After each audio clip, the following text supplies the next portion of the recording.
Hi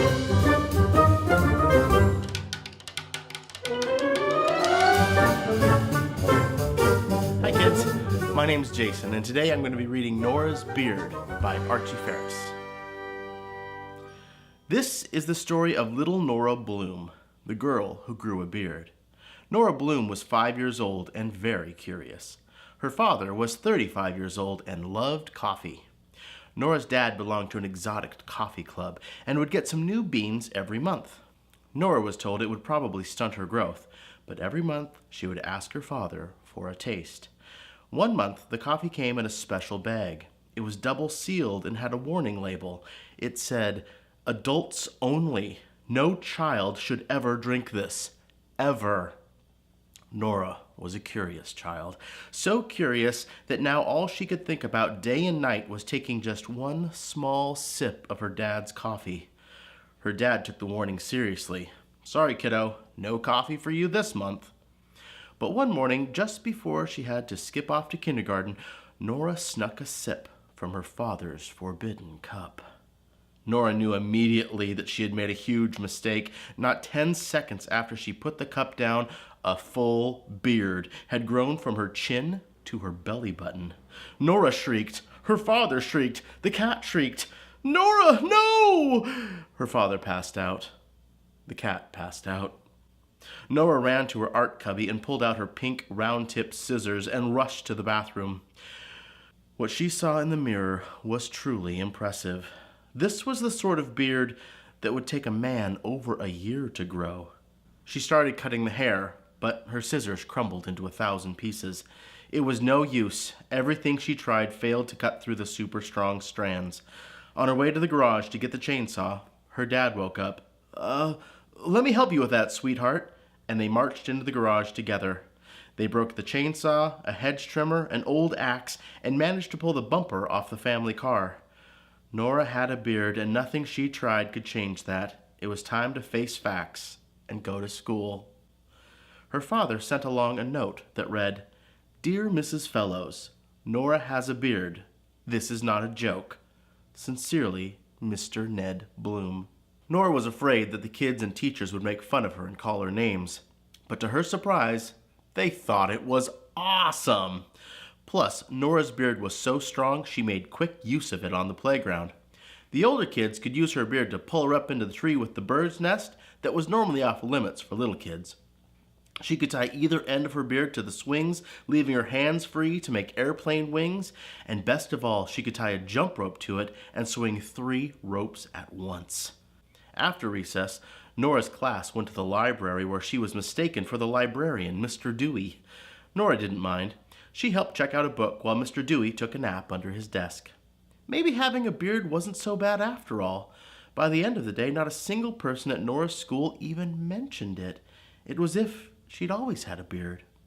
That night when Nora got home, she told her parents about the great day she had at school. Nora's father told her, "I think I'm going to grow a beard too." He had always thought a beard would give him more confidence at work, but he was always afraid he might lose things in there, like his keys or part of his lunch. Finally, it was time for bed, and that's when Nora and her cat heard a chirping sound coming from her beard. Dad, could you come listen to my beard, please?" "Sounds like a meadowlark, kiddo. Let me take a closer look." Nora's father donned a headlamp, put the cat outside, and carefully pulled apart the beard, strand by strand.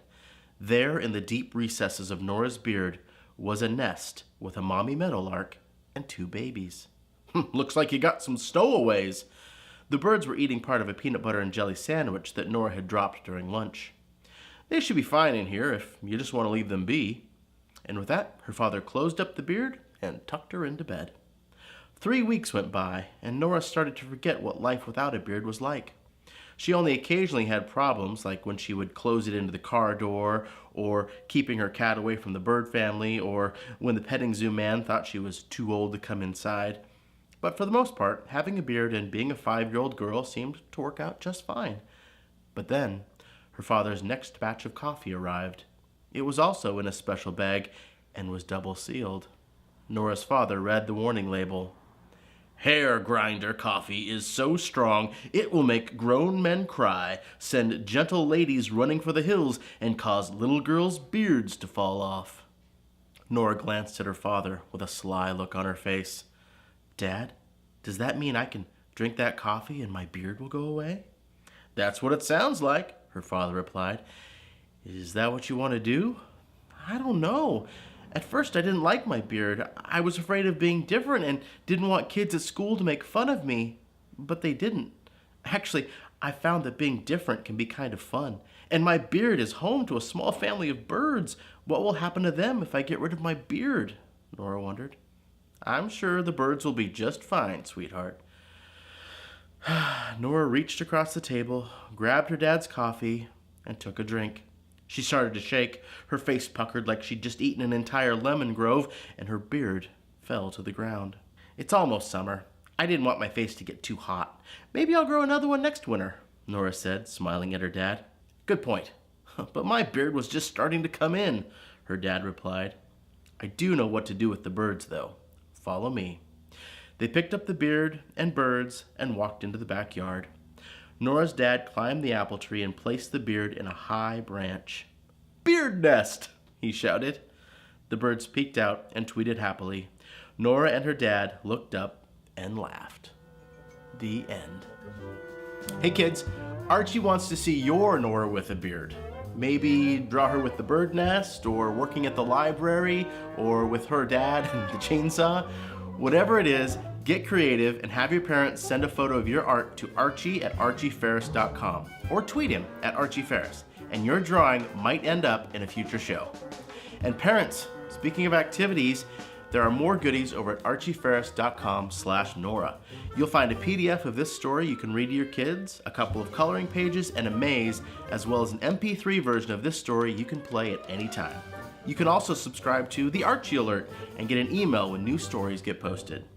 Thanks for watching, like this video, and be sure to subscribe. Bye.